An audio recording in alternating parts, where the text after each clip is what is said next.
चैत बरुआ होते चल बैसाख में पहुँचल हो। चैत बरुआ होते चल बैसाख में पहुँचल हो। हम तुहसे पूछिले बरुआ तू ही जाइब के करे घरे हो। हम तुहसे पूछिले बरुआ तू ही जाइब के करे घरे हो। जइबो में जइबो रे जेहि घरे जहाँ पापा पांडे पापा हो।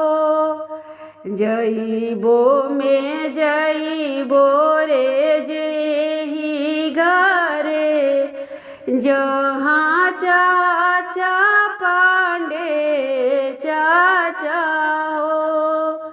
जइबो में जइबो रे जेहि घरे जहाँ भैया पड़े भैया हो।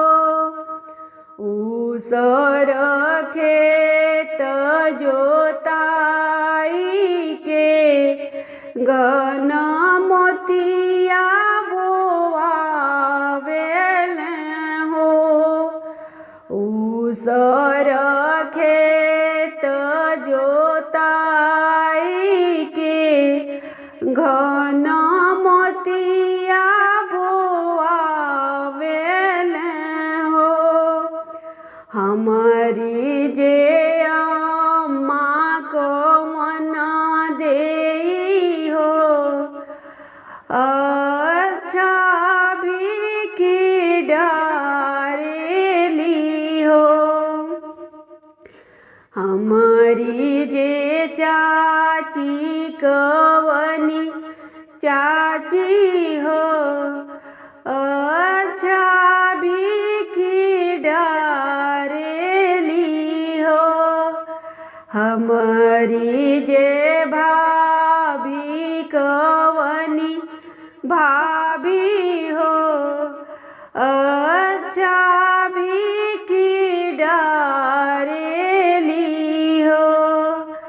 कंचना थार सजाई के मोतिया भी की डारेली हो।